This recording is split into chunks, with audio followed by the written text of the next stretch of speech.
ఇవాళ నా special guest Mylavaram YSR Congress Party in charge Tirupati Rao గారు.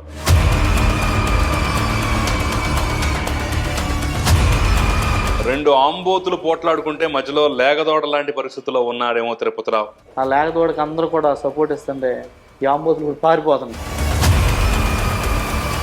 జగన్మోహన్ రెడ్డి ఎక్కడైతే వైఎస్ఆర్ కాంగ్రెస్ పార్టీ గెలవదో ఆ సీట్లు ఏరుకోరి మరి బీసీలకు ఇచ్చి బీసీలను బలిపెడుతున్నాడు. ఈ అభ్యర్థి ఇక్కడ ఉంటే గెలవం అని చెప్పేసి పక్క పార్టీకి జంప్ అయిపోయాడు. ఆయన వెళ్ళింది ఏంటంటే ఒక కుల పిచ్చితో అటేపుకి వెళ్ళి పోయినంత మాత్రాన మీరు గుడ్డగాల్చి మొహం మీద వేస్తుంటే ఎందుకు మాట్లాడాలి? మా అందరిని ఆయన మోహన్ చేసాడు, కానీ మేమైతే ఎక్కడ అంటే వైఎస్ఆర్ కాంగ్రెస్ పార్టీలో ఉంటే కులపిచ్చి లేనట్టు, బయటికి పోతే కులపిచ్చి ఉన్నట్ట. ఇప్పుడు వసంత కృష్ణ ఇక్కడి నుంచి టీడీపీకి వెళ్ళాడు, కేశవన్ నాని టీడీపీ నుంచి వైసీపీకి అలాగే వచ్చాడు కదా. ఈయన పారిపోయాడు, ఆయన పారిపోయి రాలా. తిరుపతిరావు సామాన్యుడు అంటున్నారు, నిజంగా సామాన్యుడేనా? మీ కోర్టులు లేవా? నాది ఒకటి రేషన్ కార్డు. జోగి రమేష్కి అత్యంత ప్రధానమైనటువంటి వ్యక్తి, అనుచరుడు కాబట్టే ఆయన దగ్గరుండి మరి తన అనుచరుడికి ఇప్పించాడు సీటు. ఆయన 5 సంవత్సరాలుగా ఇక్కడ ఉండి వసంత కృష్ణ ప్రసాద్ ఏ అభివృద్ధి చేయలేదు. కార్యకర్తల నాయకులను అందరిని మోసం చేసి ఈయన అభివృద్ధి పొందాడు. ఇసుక కృష్ణప్రసాద్ అని లేదంటే బూడిద కృష్ణప్రసాద్ అని చెప్పేసి వాళ్ళు ఇప్పటి వరకు కొన్ని కామెంట్స్ అయితే చేశారు. నిజమైన వాస్తవేనవి? అవన్నీ వాళ్ళిద్దరికీ తెలుసు. ఎక్కువ అంటే వాళ్ళిద్దరు కొద్దిగా పార్ట్నర్ కూడా అంటున్నారు. ఎవరెవరు మళ్ళీ వాళ్ళిద్దరే పార్ట్నర్లు అంటున్నారా? కృష్ణా గుంటూరు జిల్లాలో అమరావతి సెంటిమెంట్ బలంగా ఉంది, దానికి జై కొట్టిన వాళ్లే గెలుస్తారని చెప్పేసి ఒక ప్రచారం జరుగుతుంది. మీకు భయమేమో లేదా? రాజధాని కట్టారా? సచివాలయాన్ని కట్టారా? సెక్రటరియట్ కట్టారా? ఇప్పుడు ఆ సెక్రటేరియట్ని వైసీపీ తాకట్టు పెట్టింది అంటున్నారు కదా. వాళ్ళు తెచ్చినప్పుడు ఏ తాకట్లు పెట్టించారు వాళ్ళు? చంద్రబాబు నాయుడు ఆస్తులు పెట్టారా? సో రేపటి రోజున మైలవరానికి తిరుపతిరావే పర్మనెంట్గా ఉంటాడు, బీఫామ్ అందుకుంటాడు అని చెప్పేసి నమ్మకం మీకు ఏమైనా ఉందా? పులివెందులను వెళ్ళి కానీ మైలవరం నేను వస్తా. ఈ రెండే మారుతాయి కానీ సీట్ అయితే మారదండి.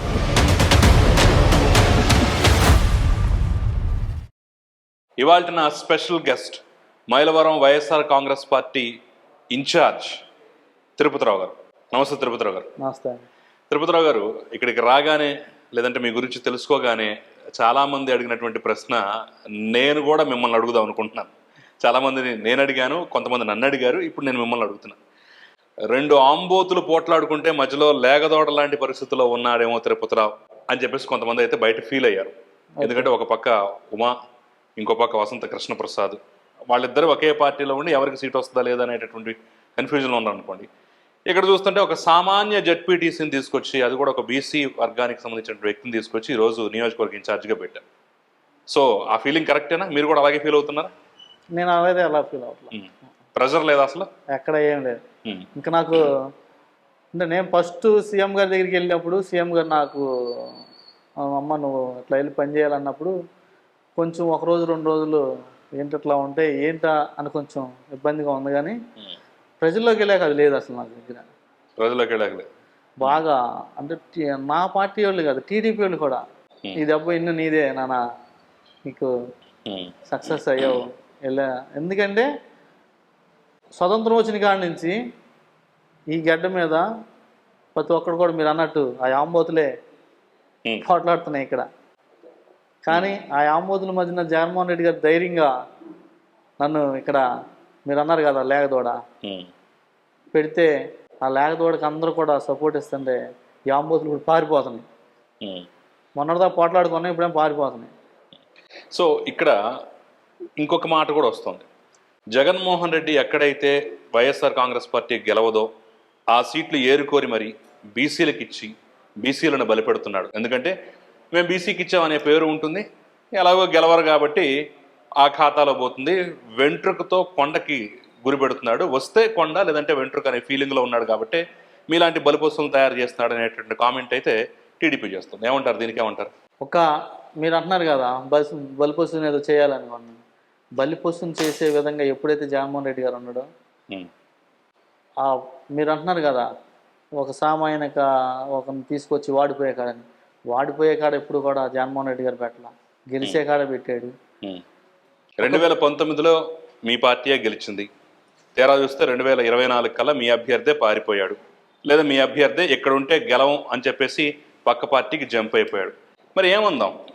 ఇప్పుడు రకరకాల సర్వేలు చేశారు ఉమ్, వైఎస్ఆర్ కాంగ్రెస్ పార్టీకి, టీడీపీకి. సరే మా అభ్యర్థి ఉన్నప్పుడే ఉమ్, ఇక్కడ టీడీపీ గెలిచిద్దని ఇచ్చారా, వైఎస్ఆర్ గెలిచిద్దని సర్వేలు ఇచ్చినాయి? అన్ని సర్వేలు కూడా మీరు చూసుకోండి.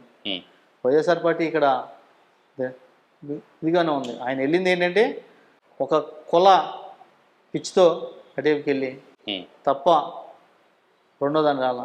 జగన్మోహన్ రెడ్డి గారు అలా రాలా. ప్రతి ఒక్క సామాజిక వర్గానికి, బీసీలుకి, మైనార్టీలు అందరు కూడా, ఎస్సీ ఎస్టీ అందరు కూడా న్యాయం చేసుకుంటూ వస్తే ఆ తరుణంలోనే ఈ జిల్లాలో ఈ బీసీ ఈ సామాజిక వర్గానికి ఎక్కడా ఇవ్వలేకపోయానని నాకు ఈ సీటు ఏదో కోట్లు ఉండడం లక్షలు ఉండడం తీసుకొస్తే ఆ కోట్లు ఉన్నవాళ్ళు ఇంకొంచెం కోట్లు సంపాదించుకొని పక్కకి వెళ్ళిపోయి ఇక్కడ ఉన్న కార్యకర్తలని నాయకుల్ని మోసం చేస్తున్నారని, ఇక్కడ ఉన్న కార్యకర్త అయితే అందరికి కూడా నీతి నిజాయితీగా పనిచేస్తాడని నన్ను తీసుకొచ్చి నన్ను ఈ స్థానానికి జగన్మోహన్ రెడ్డి గారు ధైర్యం దమ్ముతో ఇచ్చాడు. ఆ దమ్ము ధైర్యం చంద్రబాబు నాయుడు కూడా ఉంటే ఇక్కడ చెప్తున్నారు కదా, ఈ నాకు సామాజిక వర్గాలు కానీ ఇంకో సామాజిక వర్గం బీసీలు ఎంతోమంది ఉన్నారు ఈ నియోజకవర్గంలో ఈ జిల్లాలో, వాళ్ళకి ఇవ్వచ్చు కదా. వాళ్ళందరూ ఓట్లు వేస్తున్నారు కదా. టీడీపీలో కూడా ఉన్నారు కదా బీసీలు, టీడీపీలో కూడా రకరకాల. సో వసంత కృష్ణ ప్రసాద్ కులపిచ్చితోనే పోయాడంట, కేవలం దాంతోనే, ఇంకో రెండో దాంతో పోలా.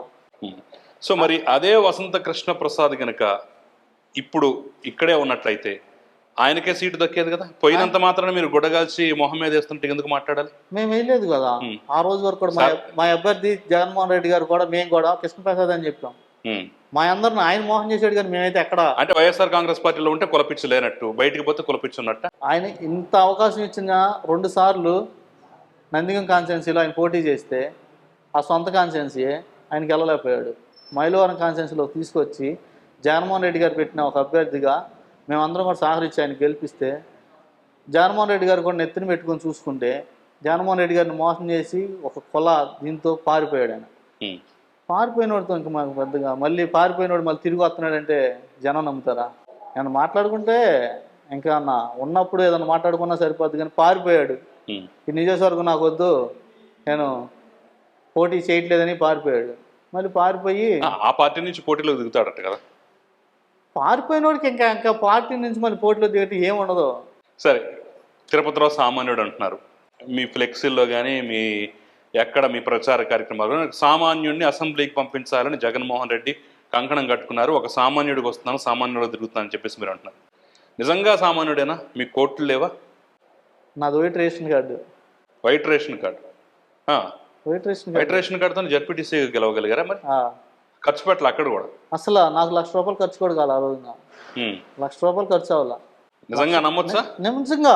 మళ్ళీ నేను నియోజకవర్గంలోకి వెళ్ళి సర్వే చేసుకోండి, అడుగుతాను. వేసుకోండి. నాకు జడ్పీటీసీగా మీరు గెలవటానికి రూపాయి కూడా ఖర్చు పెట్టలేదని చెప్పేసి ప్రజలు చెప్తే పర్వాలేదు, కానీ ఎవరైనా సరే మాకు డబ్బు ఇచ్చాడని చెప్తే మాత్రం అసలు టెలికాస్ట్ చేస్తాను. అవి కూడా దానికి కూడా నేను సిద్ధమే.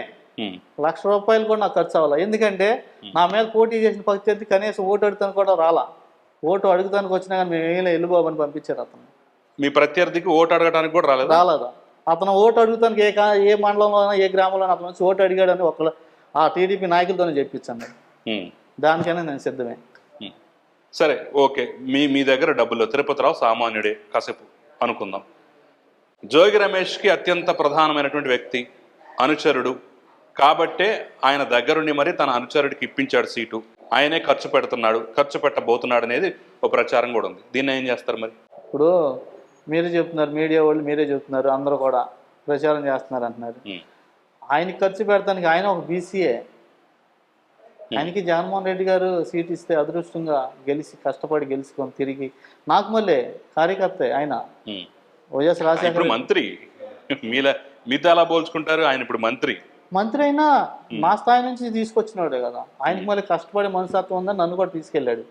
అన్నా నేనైతే ఎలా కష్టపడ్డానో, ఈ పార్టీకి ఎలా మేలు చేశానో, నాన్నగారు నన్ను ఇలా వస్తే మీరు ఎంత అవకాశం ఇచ్చి అలా చేశారో, పార్టీకి కన్విటివ్గా ఉంటాడు, పార్టీకి కష్టపడతాడు, దేనైనా ఎదుర్కొంటాడు, అది ప్రతిపక్షానైనా దేనైనా ఎదుర్కొని సమర్థంగా ఉంటాడు, నాకు మళ్ళీ పనిచేస్తాడు, మనోడికి టికెట్ ఇవ్వనని నన్ను తీసుకెళ్లిన వ్యక్తి అయితే, నన్ను చేయబట్టుకొని తీసుకెళ్లిన వ్యక్తి జోగి రమేష్ గారే. జోగి రమేష్ పరిచయం వల్ల, జోగి రమేష్ చెప్పడం వల్ల మీకు టికెట్ వచ్చింది. అవును, తీసుకెళ్లి అందులో మొహమాటం మొహమాటమే లేదు. ఒక బీసీకి నేను అక్కడ యాదవ్ సామాజిక వర్గానికి ఇద్దాం అనుకుంటున్నాను, యాదవులకే. అందుకంటే జోగి రమేష్ గారు కూడా పుట్టింది కూడా ఇదే సొంత నియోజకవర్గమే.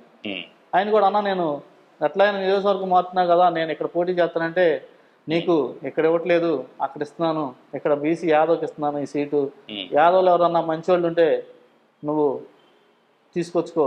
మరి అదేంటి జోగి రమేష్ ఓడిపోతాడు కాబట్టి సీటు మార్చారు, ఆయన సొంత ఇప్పుడు ఉన్న సీట్లోంచి మార్చారు, మైలవరం అనుకుంటే మైలవరం మార్చి వేరే చోట తీసుకుని పడేశారని చెప్పేసి అంటున్నారు.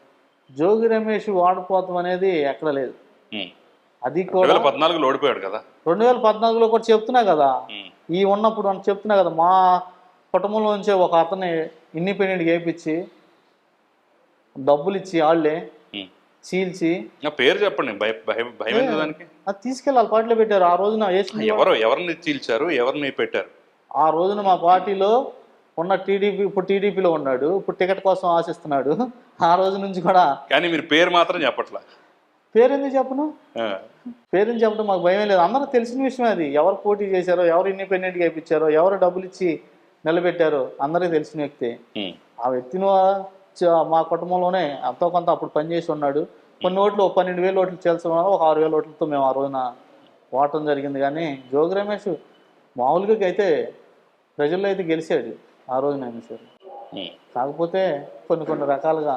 సరే, కాసేపు ఆ విషయాన్ని కూడా పక్కన పెడదాం. సరే, మీరు జోగి రమేష్ అనుచరుడే, ఆయన చెప్పడం వల్ల బీసీకి ఇవ్వాలనుకోవడం వల్ల అన్ని రకాలుగా సామాన్యుడైనటువంటి మీకు టికెట్ వచ్చింది అనుకుందాం. మీరు ఇప్పుడు ప్రధానంగా చేస్తున్నటువంటి ఆరోపణ ఏంటి? ఇంతకుముందు నేను మీ సోషల్ మీడియా మీట్ కూడా చూశాను. ఆయన 5 సంవత్సరాలుగా ఇక్కడ ఉండి వసంత కృష్ణ ప్రసాద్ ఏ అభివృద్ధి చేయలేదు, ఏమీ చేయలేదు, వైఎస్ఆర్ కాంగ్రెస్ పార్టీలనే పట్టి పీడించాడు, ఆయన మొదటి నుంచి పార్టీ మారదాం అనుకుని లాస్ట్ మినిట్లో దెబ్బ కొట్టి వెన్నుపోటు పొడిచి మరి వెళ్ళిపోయాడని చెప్పేసి అంటున్నారు. మరి ప్రజల్లోకి వెళ్ళి ఏం చెప్తారు మీరు? మేము 5 ఏళ్లుగా అభివృద్ధి చేసాం కాబట్టి మా కోటేండి అని అడగాల్సిన పరిస్థితిలో ఉన్న మీరు వసంత కృష్ణప్రసాద్ ఏమీ చేయలేదు, అయినా సరే నేను వస్తే చేస్తానని చెప్పేసి ఎలా అడగగలరు? వసంత కృష్ణప్రసాద్ అభివృద్ధి చేయలేదు, జగన్మోహన్ రెడ్డి గారు అభివృద్ధి చేయలేదు మేము చెప్పలా. ఇప్పుడే మీ సోషల్ మీడియా మీట్లో మీ వాళ్ళే కదా చెప్పింది, మాట్లాడుకుంది. ఏమని? అభివృద్ధి అది చేసిన అభివృద్ధిని అబద్ధం చెప్తున్నాడు, చేయలేదు, జరగలేదని. 120 కోట్లు తీసుకొచ్చానని ఆయనే చెప్పాడు. జగన్మోహన్ రెడ్డి గారు ఈ కాన్స్టిట్యున్సీకి 120 కోట్లు నాకు ప్రొనౌన్స్ ఇచ్చాడు. 120 కోట్లు నేను ఖర్చు పెట్టా, నీ దమ్ముంటే దేనినమ్మా నువ్వు తీసుకురా, నువ్వు 5 సంవత్సరాలు 10 సంవత్సరాలు ఎంత ఖర్చు పెట్టావో, నేను ఎంత ఖర్చు పెట్టానో, నీ గవర్నమెంట్ ఉన్నప్పుడు ఎంత ఖర్చు పెట్టావో ఆయనే అడిగాడు, ఆయనే తీశాడు రికార్డుతో సహా అక్కడ బారేశాడు. అదంతా అభివృద్ధి కాదు, 120 కోట్లు అభివృద్ధి కాదు ఈ కాన్స్టిట్యున్సీకి. ఈయన అభివృద్ధి పొంది అందరినీ మోసం చేసి, కార్యకర్తల నాయకులను అందరినీ మోసం చేసి ఈయన అభివృద్ధి పొందాడు. దాదాపు ఈ కార్యకర్తల నాయకులు ఎక్కడైనా బయట పెడతారేమో అని కాముగా పక్క పారిపోయాడు. పారిపోయిన వాళ్ళ గురించి కూడా పెద్దగా మనం ఇంతసేపు కూడా మాట్లాడుకోవడం ఇబ్బంది. సరే, కాసేపు అవి కూడా పక్కన పడదు. ఇప్పుడు ఈ పారిపోయి అనేటటువంటి ఆరోపణ మీద రేపు మళ్ళీ మీ పార్టీ మీద రావచ్చు, అప్పుడు ఏం చేస్తారు? ఎందుకంటే సేమ్ ఇప్పుడు వసంత కృష్ణ ఇక్కడి నుంచి టీడీపీకి అలా వెళ్ళాడు, కేశినేని నాని టీడీపీ నుంచి వైసీపీకి అలాగే వచ్చాడు కదా. మీ ఫోటో పక్కన ఆయన ఫోటో కూడా అంతే స్థాయిలో అంతకన్నా పెద్దగా మీరు పెట్టుకుని తిరుగుతున్నారు. ఓకే కదా. మా ఎంపీ గారు అంటున్నారు, అవును, ఓన్ చేసుకుని మీ పార్టీలో గెలవకపోయినా ఆయన పక్క పార్టీలో గెలిచినా దానికి రాజీనామా చేసి అన్నిటికీ రాజీనామా ఇచ్చినా మా ఎంపీ గారు అని చెప్పేసి అంటున్నారు. ఇప్పుడు ఇదే ఆరోపణ మీ మీద వస్తుంది కదా. ఇప్పుడు ఈయన పారిపోయాడు, ఆయన పారిపోయి రాలా, ఆయన ఎదిరించి వచ్చాడు. ఆత్మగౌరవాన్ని చంపుకొని చంద్రబాబు నాయుడు అనే వ్యక్తిని ఎదిరించి పోరాడొచ్చాడు, దిండుగా నిలబడ్డాడు. కృష్ణప్రసాద్ కూడా అదే చెప్తాడు, నేను కూడా జగన్మోహన్ రెడ్డిని ఎదిరించి ఆత్మగౌరవం కోసం బయటకు వచ్చా అంటాడు. ఎక్కడ ఎదిరించలేదు కదా, ఎక్కడ ఎదిరించలేదు కదా, ఎక్కడ ఎదిరించావు, ఎక్కడ ఎదిరించావు?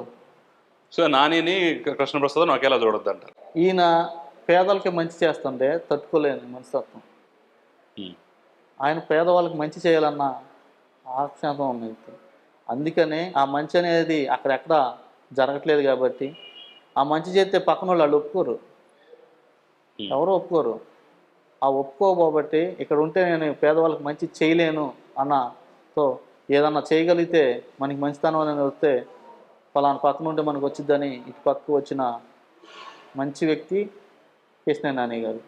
మీకు ఫస్ట్ టైం నియోజకవర్గ సమన్వయకర్తగా మిమ్మల్ని నియమిస్తున్నాం అని చెప్పేసి కబురు రాగానే ఎలా ఫీల్ అయ్యారు? ఫస్ట్ అయితే షాక్ అయ్యా. షాక్ అయ్యారు. ఫస్ట్ ఎవరు చెప్పారు అసలు ఆ వార్త? అంటే డైరెక్ట్ సీఎం గారు చెప్పారు నాకు అది. ఓకే, అంటే సీఎం ఆఫీస్కి వెళ్ళేంత వరకు మీకు కూడా తెలీదా? తెలియదు. హ్మ్. తెలీదు. హైదరాబాద్ వాళ్ళు ఫోన్ చేశారు. ఓకే. మీ బయోడేటా అడుగుతున్నారండి ఎట్లా అన్నారు. నాకు సో బయోడేటా అప్పుడు కూడా ఊహించలేదా మీరు? నాకు బయోడేటా ఉంది. నాకు ఎలా వచ్చిందని నేను ఊహించుకుంటా. అసలు ఆ పదం ఎలా ఊహించుకుంటా నేను? హ్మ్. ఇప్పుడు ఆ పదం కోరుకుంటాను, ఆ పదం మీద ఆశ ఉంటూ నేను ఊహించుకుంటా. నాకు వచ్చిద్దేమో వెళ్ళాను. హ్మ్. బయోడేటా అడుగుతున్నారు రా అంటే వెళ్తే అప్పుడు అక్కడికి విజయవాడకి వెళ్ళాక కాదు సీఎంఓ కంటే అప్పుడు రమేష్ అన్న వచ్చి సీఎంఓ తీసుకురమ్మంటున్నారు, నేను రారా అని తీసుకెళ్తే హ్మ్. ఏంటన్నా అంటే ఏమో 2 రోజులు బట్టి నీ మీద సర్వే చేశారంట. హ్మ్. నీకు తెలియదు అన్న, నాకు తెలియదు అన్న నా మీద ఏం జరిగిందో కూడా అంటే సరే వెళ్ళొద్దాంరా ఏమంటాడు. సరే ఎందుకులే అన్న, మనకి అంత మన స్తోమత కాదు, మనం అంత స్థాయి కాదు, హ్మ్. ఏదన్నా ఉంటే ఎవరికైనా సపోర్ట్ ఇద్దాము, మనం ఎందుకులే అన్న వెళ్ళడం అంటే లేదు లేదు వెళ్ళొద్దారా, వెళ్ళొద్దు ఏమైద్దని హ్మ్. తీసుకెళ్ళారు. అక్కడికి లోపలికి వెళ్ళంగానే ఆయన నవ్వుతా హ్మ్. తిరుపతి రామ్మా అన్నాడు. వెళ్ళాను. వెళ్ళేపాటికే మైలవరాన్ని జాగ్రత్త చేసుకో అంటే ఏంటి అసలు అక్కడికి వెళ్ళినప్పటికే నేను చాలా ఇదిగా ఉన్నా.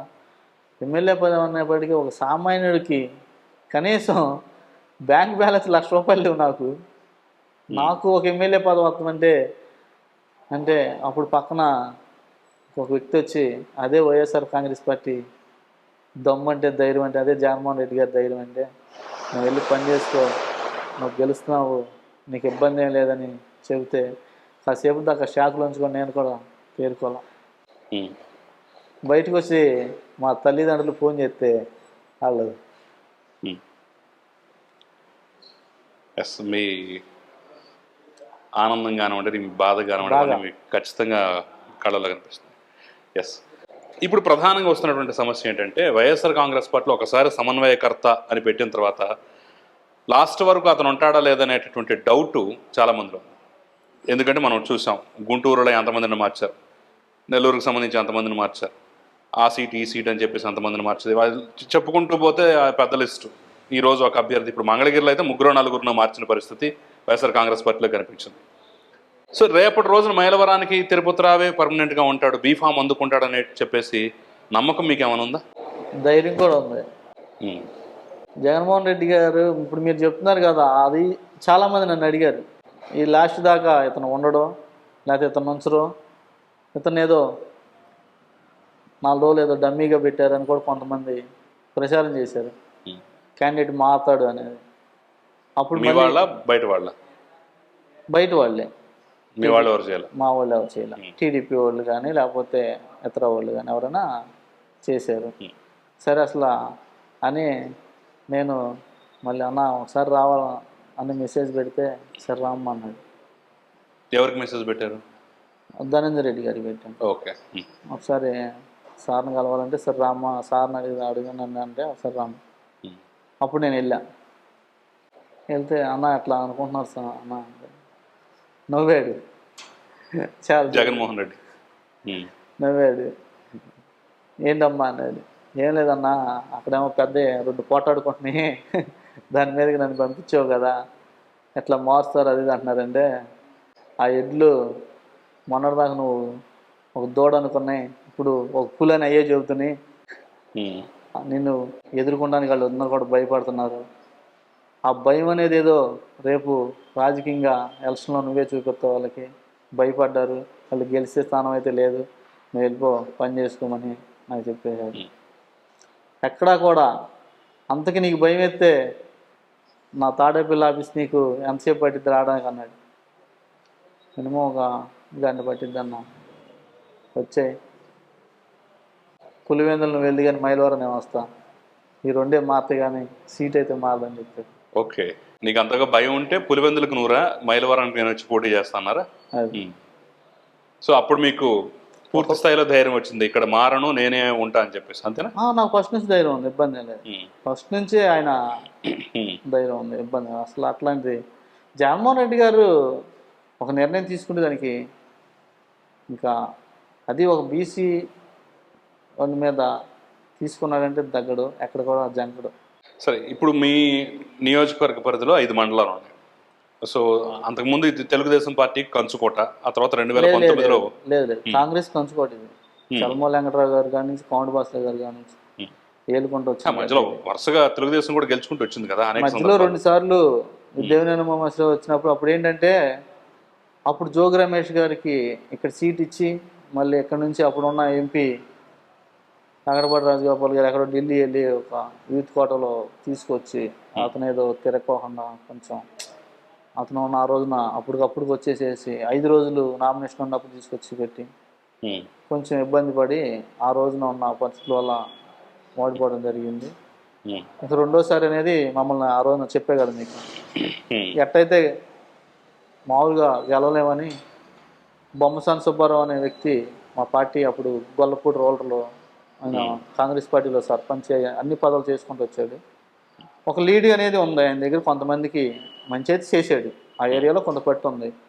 ఇంకా అప్పుడు ఈ టీడీపీ వాళ్ళు అందరూ కలిసి వెళ్ళి అతను దగ్గర కూర్చొని నీకెందుకు, మేము వచ్చేస్తాం ఇచ్చేస్తాం, గవర్నమెంట్ రంగానే ఎమ్మెల్సీ ఇస్తాం, అది చేస్తాం ఇచ్చేస్తాం అని ఆయన తీసుకొని అప్పుడు ఇండిపెండెంట్గా ఆయన తీసుకున్నా మేము గెలిచేవాళ్ళమే, పూర్తి టీడీపీలో తీసుకున్నా గెలిచేవాళ్ళమే. వైఎస్ఆర్ రెబలుగా వేపించి కొన్ని ఓట్లు గెలిచి. ఇప్పుడు అదే పరిస్థితి రేపు రాదని నమ్మకం ఏంటి? మీరు క్యాండిడేట్ గా ఉన్నారు, ఎవరినో రెబల్ని పెడతారు, సో మళ్ళీ అలాంటి పరిస్థితులు అయితే ఏంటి పరిస్థితి? అసలు మాకు రెబలే లేరు. ఆ టైంకి వస్తే ఏం చేస్తారు? ఇప్పుడు ఆ రోజు కూడా అలాగే అనుకున్నారు, అసలు క్యాండిడేట్ ని తెచ్చారు కదా. రెబలే లేదు అసలు, ఉంటే ఎప్పటి నుంచి బయటపడేది కదా, అతనికి ఇటువంటి నాకు కావాలని. ఎవరన్నా అడిగారా రెండో వాళ్ళు? ఓకే, ఎవరన్నా వచ్చారా? అటు పక్క 4 పోటీ పడుతున్నారు, సో ఇటు పక్క మాత్రం సింగిల్ గా తిరుపతి సింగిలే. ఎవరన్నా వచ్చారా? ఎవరు రాలేదు కదా. ఓకే, సో మీకు ఈ 5 మండలాల్లో ఎన్ని మండలాల్లో మీకు పట్టుంది? పూర్తి 5 మండలాల్లో 5 మండలాల్లో ఉంది. 5 మండలాల్లో. సో ఎక్కడ మీకు మెజార్టీ తగ్గే పరిస్థితి లేదు? లేదు. ఏంటి అంత కాన్ఫిడెన్స్? ఎందుకంటే ఇప్పుడు ఈ గత 2 నెలలను బట్టి కూడా నేను డోర్ టు డోర్ ప్రతి ఒక్క కార్యకర్తానికి ప్రతి ఒక్క మండలంలో తిరుగుతూ వచ్చాము. ప్రతి ఒక్కసారి కూడా నేను మంచితనంగా జనంలోకి వెళ్ళి వచ్చాము, కానీ ఎక్కడ కూడా నాకు తెలిసి అయితే ఇదివరకు కొంచెం మాకు గొల్లపూడి రోడ్డు కొద్దిగా ఇబ్బంది ఉండేది. ఇప్పుడు ఎందుకంటే అక్కడ ఇన్ని అభివృద్ధి, ఇన్ని సంక్షేమ పథకాలు ఇచ్చాక అంత ఆ పేదవాళ్ళు మొత్తం కూడా వన్ సైడ్ మాకు వెళ్ళి తిరగటం కూడా మాకు ఒక మంది. అక్కడ మా రఘురామ్ గారు ఉన్నాడు, సంస్థల రఘురామ్ గారు, ఆయన ఆ గ్రామం మొత్తం కూడా అదివరకు కొంచెం అంటే అంత పట్టు అనేది చూపిలేకపోయాం. అంటే అటు పక్కన బొమ్మసాని సుబ్బారావు, కానీ దాన్ని మొత్తాన్ని కూడా ఇప్పుడు ఆయన కానీ వాళ్ళ బెదర్లు కానీ ఉంటూ అక్కడ ఇళ్ళ పట్టాలు కానీ లేకపోతే అక్కడ ఉన్న పేదలకి ఏ టైంలో ఎప్పుడు ఏ మంచి చెట్లు కానీ నిరంతరం అక్కడ ఒక ఆఫీస్ పెట్టి నిత్యం సేవలో ఉన్నారు. మినిమం పోయినసారి ఒక 3,000, 3,500 టీడీపీకి ఆ ఒక్క మండలమే వచ్చింది. ఈ 4 మండలాల్లో ఎక్కడ రాలా వాళ్ళకి. అంతకుముందు కూడా ఆ మండలం వాళ్ళకి వచ్చింది, కానీ ఇప్పుడు ఆ మైనస్ పోయి ఒక 2-3 వేలు ఓట్లు అయితే మాకు అక్కడే ప్లస్ వస్తుంది. అక్కడే ప్లస్ వస్తుంది. మిగతా మండలాల గురించి ఆలోచించాల్సిన అవసరం లేదు. ఆలోచించాలి, మెజార్టీ అంతానే చూసుకోవాలి. ముఖ్యంగా వైఎస్ఆర్ కాంగ్రెస్ పార్టీకి సంబంధించి ఇప్పుడు ఈసారి మేము అచ్చంగా ఈ పథకాల మీదే పెడుతున్నాం అనేటువంటి విధంగా అయితే మీరు కానీ మీ శ్రేణులు కానీ ప్రచారం చేస్తున్నారు. అసలు మైలవరంలో అత్యధికంగా రాష్ట్ర వ్యాప్తంగా అత్యధికంగా ఇళ్ల పట్టాలు ఇచ్చింది ఇక్కడే అని చెప్పేసి అయితే మీ వాళ్ళు కూడా చెప్తున్నారు, సోషల్ మీడియాలో కూడా అదే పెడుతున్నారు. ఇన్ని ఇళ్ల పట్టాలు ఇచ్చాం, మనం గెలవకుండా ఎలా ఉంటాం, ప్రతి ఇంటికి వెళ్ళండి, పట్టా ఇచ్చిన ప్రతి మహిళను పలకరించండి అని చెప్పేసి అయితే మీ వాళ్ళే చెప్తున్నారు, ప్రచారం చేస్తున్నారు. మరి జగనన్న కాలనీలన్నీ రకరకాల స్టేజ్ల్లో ఉన్నాయి. ఏదో ఇవ్వటం అంటే ఇచ్చారులే, కానీ ఇంతవరకు చాలా వాటిలో నిర్మాణం పూర్తి కాలేదు. కొంతమందికి అసలు మునిగిపోయే చోట, కొన్ని చోట్ల ఆవ భూముల్లో, ముంపు ప్రాంతాల్లో, ఎక్కడో నివాసయోగ్యం కాని ప్రదేశాలు ఇచ్చారని ఒక ప్రచారం అయితే ఉంది. అది మీకు బెనిఫిట్ అవుతుందా, మైనస్ అవుతుందా? ఎక్కడ మరి మా కాన్సెన్సీలో అయితే ఎక్కడ మేము ముంపు గ్రామాల్లో కానీ లేదా పనికిరాని భూముల్లో కానీ ఎక్కడ 1 సెంటు భూమి అయితే ఇవ్వాల, 1 సెంటు భూమి అయితే ఇవ్వాల. అవకాశం ఉన్న కాడ మంచి భూములు ఇచ్చాం, అవకాశం లేని కాడ కొని ఇచ్చాం. గవర్నమెంట్ కొని ఆ భూములు తీసుకొని వైఎస్ఆర్ కాంగ్రెస్ పార్టీ ప్రజాప్రతినిధుల భూములుగానే లేదంటే నాయకుల భూములుగానే? ఒక్కళ్ళు కూడా ప్రజాప్రతినిధులు అక్కడ అసలు ఆ లేఅవుట్లో భూమి కూడా లేదు, ఉమ్, ఒక్కళ్ళు కూడా లేదు భూమి. ఉమ్, ఒక వ్యక్తి కూడా ఎక్కడన్నా ఒక 50 ఎకరాలు ఎక్కడన్నా కొంటే ఎక్కడన్నా ఒక ఎకరం 60 ఎకరం తగిలిందేమో కానీ ఎవరిదన్నా తప్ప ఆ భూములు కూడా ఎక్కువ టీడీపీ వాళ్ళకే కొన్నాం. ఆ టీడీపీ వాళ్ళ భూములు కూడా కొన్నారు. టీడీపీ వాళ్ళే కొన్నాం. ఉమ్. కాకపోతే వాళ్ళు మేము కొన్న భూములు ఆన్లైన్లో మీకు రికార్డు చూసినా దొరుకుతుంది ఎంఆర్ ఆఫీస్కి వెళ్తే. సో ఎన్నిళ్ళ పట్టాలు ఇచ్చారు మొత్తం మీకు గుర్తున్నంత వరకు మైలవరం నియోజకవర్గంలో? 24,000 24,000. ఇచ్చాం. 24,000 ఇళ్ళ పట్టాలు ఇచ్చాం. మళ్ళీ ఇప్పుడు దాదాపు 4-5 వేలు. బాలినేని శ్రీనివాసరెడ్డి ఆయన నియోజకవర్గంలో అత్యధిక ఇళ్ల పట్టాలు ఇచ్చిన రికార్డు ఉందని చెప్పేసి 25,000 అని చెప్పేసి 26,000 అని చెప్పేసి ప్రచారం. మీరు 24,000 ఇచ్చారు ఇక్కడ. 24,000 ఇచ్చాం. 24,000 ఇచ్చాం. నమ్మశక్యంగానే ఫిగర్ ఇది. నీకు ప్రతి ఒక్క పట్టా ఇవ్వాలి ఆన్లైన్. అదివరకు మళ్ళీ వాళ్ళకి మళ్ళీ దొంగ పట్టాలు పొజిషన్ పట్టాలు మేము ఇవ్వాల. పూర్తి ఆన్లైన్ ఆఫ్లైన్లో పట్టా ఇవ్వాల. పూర్తి అరుకులకే పట్టా ఇచ్చాం. ఇది ఓపెన్. మీరు కొడితే ప్రతి ఒక్క ఎండిఓ ఆఫీస్కో ఎంఆర్ ఆఫీస్కి వెళ్ళి మీరు కొడితే రికార్డు కొడితే ప్రతి ఒక్క రికార్డు వచ్చింది మీకు. మేము అబద్ధం ఆడేది కాదు కదా. అది మేము ఎన్ని ఇచ్చామో, ఎన్ని లేఅవుట్లు వేసామో, ఎంత వేసామో అంతా ఆన్లైన్ ఇవ్వాలా, ఆఫ్లైన్ కాదు. ఇవాళ రిజిస్ట్రేషన్ చేసి వాళ్ళకి పట్టా ఇస్తున్నాం. వాళ్ళు అమ్ముకునే హక్కు కల్పిస్తున్నాం, లేకపోతే బ్యాంకులో లోన్ పెట్టుకునే హక్కు కల్పిస్తున్నాం. వాళ్ళు ఎప్పుడో అరవకొర ఎక్కడన్నా ఇచ్చిన పొజిషన్ సర్టిఫికేట్లు ఇచ్చారు, పట్టాలు కూడా ఇవ్వాల. ఇదే మాజీ మంత్రి దేవినేని ఉమామహేశ్వరరావు ఇక్కడ 500 పొజిషన్ సర్టిఫికేట్లు అని దొంగ పట్టాలు ఇచ్చాడు.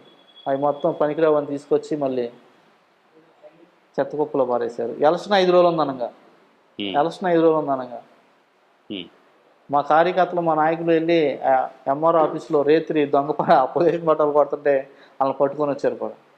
సో మిమ్మల్ని ప్రకటించిన తర్వాత నుంచి మీరు నియోజకవర్గంలో తిరుగుతున్నారు కదా, ఏం ఫీడ్బ్యాక్ వస్తుంది? ప్రజలు అలా రిసీవ్ చేసుకుంటున్నారు? బాగా రిసీవ్ చేసుకుంటున్నారు.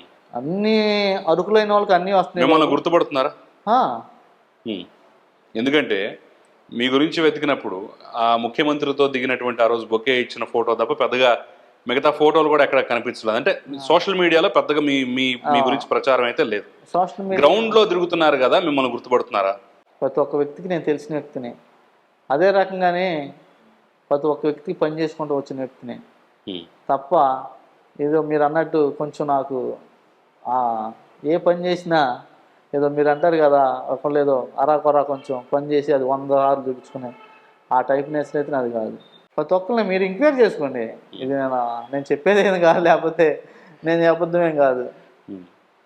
మీరు ఇప్పటి వరకు ఒక జడ్పీ సభ్యులు కదా, కానీ నియోజకవర్గ వ్యాప్తంగా ఎంత ఫాలోయింగ్ ఎలా వచ్చింది? అంటే నాకు మీరు చెప్తున్నారు మొత్తం గడప గడపకే తిరిగిన నియోజకవర్గంలో అంటున్నారు కదా. అవును, కానీ మీరు ఒక పరిమితమైనటువంటి పదవిలోని జడ్పీ సభ్యులు మాత్రమే కదా. నేను ఒక జడ్పీ సభ్యులు అవ్వకముందు గడప గడపకి జోగి రమేష్ గారు అని మేము అప్పుడు గడప గడప పెట్టాం ఈ కాన్స్టెన్సీలో. అక్కడ దొనబండ దగ్గర మొదలేసి ఇక్కడ ముచ్చినపల్లి దగ్గరికి వెళ్ళేదాకా ఆగల. ఆయన నేను తిరుగుతూనే ఉన్నాం. మళ్ళీ మొన్న కృష్ణప్రసాద్ గారిని కూడా అన్న తిరుగుదాం రా అన్న, గడప గడప కంటే కూడా తిరిగాం. ప్రతి ఒక్క గడపకి వెళ్ళాం. ఆయన ఎన్ని రోజులు గడప గడప చేస్తే అన్ని రోజులు తిరిగాం. అప్పుడు మీకేం అనుమానం కలగలేదా ఈ క్యాండిడేట్ లాస్ట్ మినిట్లో జంప్ కొడతాడనో లేదంటే మనం ఏదో తేడా చేస్తున్నాడని అనుమానం కలగలేదా? లేదు, అనిపించలేదు అసలు అప్పుడు. అట్లాగైతే అనిపించలేదంటే ఆయన ఉన్నంతకాలం సిన్సియర్గా పనిచేసినట్టే లెక్క. ఆయన అట్లా కంపు పెట్టుకుంటూ వచ్చాడు. నాకు లాస్ట్లో అక్కడ డౌట్ వచ్చిందంటే ఈ గడప గడప చేసేటప్పుడు ఎక్కడో మొత్తానికి ఆపాం. ఒక రోజు ఆపి మళ్ళీ 2వ రోజున రాన్నా ఎందుకు ఎవడో ఒకడు వస్తాడు ఆడే చేసుకుంటాడు, నాకు అంత ఇంట్రెస్ట్ లేదు.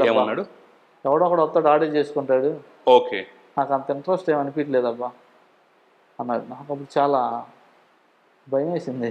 ఏంటి ఇట్లా అంటాడు, షాక్ అయ్యారు ఆ మాట వింటే? భయం వేసింది. ఏంటి అట్లా, ఏంటి మనమే అసలు ఇట్లా అంటున్నాడు అని అనిపించింది. ఇంకా అప్పటి నుంచి కూడా కొంచెం డౌట్ అయితే ఉందిలే. కానీ దాన్ని కొన్ని రోజులు అటు హైదరాబాద్ వెళ్ళగానే ఇక్కడ ఉన్న రోజులు మాతో ఉన్న రోజులు బాగానే ఉన్నాడు. అటు హైదరాబాద్ వెళ్ళి వస్తే మా మూమెంట్ మారిపోయేది. అక్కడికి వెళ్ళగానే మరి వాళ్ళు ఏమైతే తెలియదు కానీ అటు వెళ్ళి వస్తే వసంత కృష్ణ ప్రసాద్ మీద టీడీపీ వాళ్ళు చేసినటువంటి ఆరోపణ ఏంటంటే నేను ఎక్కువ హైదరాబాద్ లో ఉంటాడు, రియల్ ఎస్టేట్ వ్యాపారం మీద ఎక్కువ కాన్సన్ట్రేట్ చేస్తుంటాడు, లేదంటే ఇసుక ఇసుక కృష్ణ ప్రసాద్ అని, లేదంటే బూడిద కృష్ణ ప్రసాద్ అని చెప్పేసి వాళ్ళు ఇప్పటి వరకు కొన్ని కామెంట్స్ అయితే చేశారు. నిజమేనా, వాస్తవేనవి? దేనైనా అడిగితే రికార్డుతో సగం చెప్తాడు. నా దగ్గర అయితే ఏ రికార్డు లేదు. ఎట్లాంటి ఇంకా బూడిద అక్రమ రవాణా చేశాడా? అవన్నీ వాళ్ళిద్దరికీ తెలుసు. ఎక్కువ అంటే వాళ్ళిద్దరు కొంచెం పార్ట్నర్ కూడా అంటున్నారు. ఎవరెవరు మళ్ళీ వాళ్ళిద్దరే పార్ట్నర్లు అంటున్నారా? ఈయన గవర్నమెంట్ వచ్చిన టీడీపీ గవర్నమెంట్ ఉన్నప్పుడు ఈయన ఇసుకు తోలాడంట. మరి ఆయనే చెబుతున్నాడు ఈ గొయ్యలన్నీ నువ్వే పెట్టావు, ఈ గోతులన్నీ మొన్న వీళ్ళ ఊరు ఆ నందిగం కాన్స్టిట్యున్సీలో ఒక ఈతకెళ్ళి ఒక ఇద్దరు ముగ్గురు కుర్రోళ్ళు చనిపోయారు. అక్కడ ఆ గోతులు ఏదో ఉన్నాయి. అక్కడ ఇసుకంత కృష్ణప్రసాద్ వాడు ఇసుకంత ఈ గోతుల్లో పడి ప్రాణాలు తీసాడు అని ఆయనే చెబుతున్నాడు. ఈ బూడిదంతా కృష్ణప్రసాద్ తోలాడని. నేను తోలేదు, నువ్వు తోలేవు, ఎన్ని తోలని ఈయన అంటున్నాడు. మరి వాళ్ళిద్దట్లో ఎవరు తోలారో మరి ఎవరు ఏం తిన్నారో నాకైతే తెలియదు. కానీ వాళ్ళిద్దట్లో ఆన్ రికార్డు మొత్తం కూడా దేనో మా దగ్గర ఆయన అయితే సంకలో పెట్టుకుని తిరుగుతున్నాడు. నా దగ్గర ఇదిగో వన్నే ర్యాండ్ అని. ఏదన్నా ఉంటే ఆయన నడితే రికార్డ్ సగా మొత్తం అన్ని ఎత్తాడు. ఇక మీ దగ్గర అయితే ఆధారాలు లేవు. నా దగ్గర అయితే ఆధారాలు లేవు. సార్ ఇక్కడ ఒక రాజకీయ విమర్శ కూడా ఉంది, మీరు కూడా వినే ఉంటారు. ఎప్పుడైతే జోగి రమేష్ మంత్రి అయిన తర్వాత ఆయన మైలవరం కాన్స్టిట్యున్సీలో వేలు పెట్టడం మొదలెట్టాడు, ఆయన సీటు కోసం ప్రయత్నించడం మొదలెట్టాడు, అప్పటి నుంచే వైఎస్ఆర్ కాంగ్రెస్ పార్టీతో టర్మ్స్ అండ్ కండిషన్ కృష్ణప్రసాద్కి చెడిపోయాయి. ఇక అప్పుడే నిర్ణయం తీసుకున్నాడు, ఇక్కడుంటే పని జరగదు, వర్కౌట్ అవ్వదు, మనకి టికెట్ కూడా రానివ్వరు, ఏదో ఒకటి చేస్తారు కాబట్టి మనం సర్దుకుందాం అనే ఫీలింగ్కి వచ్చేసాడు. ఇదంతటికి మళ్ళీ కారణం మీ అభిమాన నాయకుడు జోగి రమేష్ అని చెప్పేసి దుమ్ముదూడి ఆయన మీద పోస్తున్నారు. నిజమేనా? మొన్న ఏం చెప్పాడు? మొన్న ఆ పార్టీలో కండవ కప్పుకొని ఏం చెప్పాడు? బూతులు తిట్టమన్నారు, నేను తిట్టలేకపోయాను కాబట్టి అది చెప్పలా ఆయన. అది చెప్పాడా? అది చెప్పలా. నా దగ్గర అయితే ఆ వీడియో ఒక్కటే కనిపించింది. మీరు చెప్పండి, మీరు ఫాలో అవుతుంటారు కదా. అది చెప్పలా. ఏం చెప్పాడు? అమరావతి ప్రకటించాడు మూడు రాజధానులని. దానివల్ల నాకు తరించిపోయా, తట్టుకోలేకపోయా. అమరావతి వైఎస్ జగన్మోహన్ రెడ్డి గారు ఎప్పుడు ప్రకటించారు? ఎన్ని సంవత్సరాలు అయితే ప్రకటించి? దానివల్ల నేను బయటకు వచ్చా. అభివృద్ధి లేదు, సంక్షేమం తప్ప అక్కడ అంతా. అక్కడ చూస్తే రాజధాని లేదు, దానికోసం నేను బయటకు వచ్చాను. నేను రాజధాని కోసం పోరాడతాను, అభివృద్ధి కోసం తెలుగుదేశం పార్టీ కష్టపడతా ఉంది అని చెప్తున్నాడు.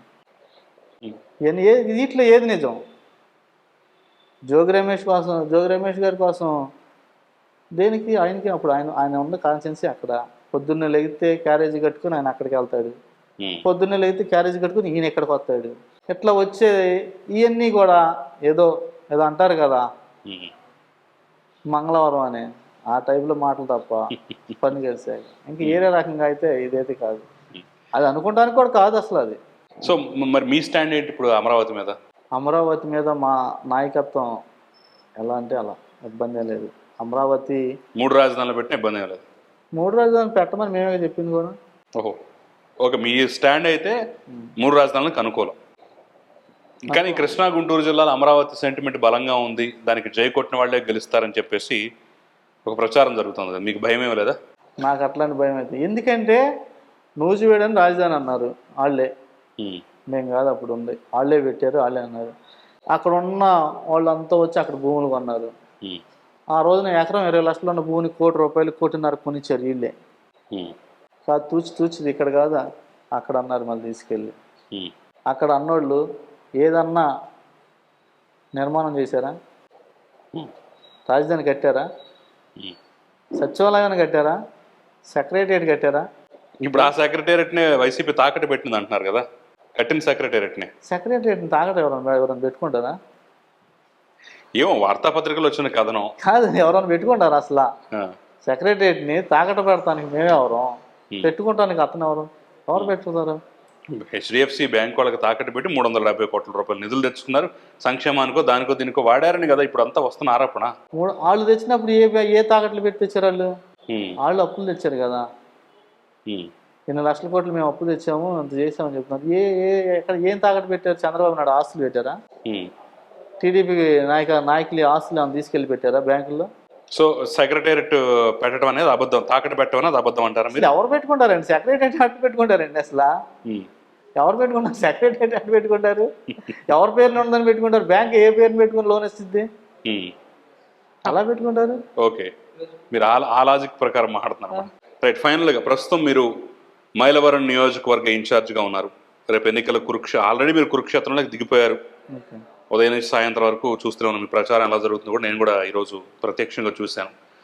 ఈసారి గెలుపు ఖాయం అంటున్నారు కదా, మెజారిటీ లెక్కలేసుకోవడం అంటున్నారు కదా, ఎవరిని పోటీగా పెడితే మీ గెలుపు ఈజీ అవుతుంది? ఉమా వస్తేనా, లేదంటే కృష్ణప్రసాద్ వస్తేనా, లేదంటే ఇంకొక బొమ్మసాని సుబ్బారావు వస్తేనా? ఎవరిని పెడితే మీ గెలుపు ఈజీ అవుతుంది అనుకుంటారు చెప్పండి? నాకు ఎవరైనా ఒకటి, వాళ్ళు ముగ్గురులో ఎవరైనా ఒకటి? ఎవరైనా ఒకటే.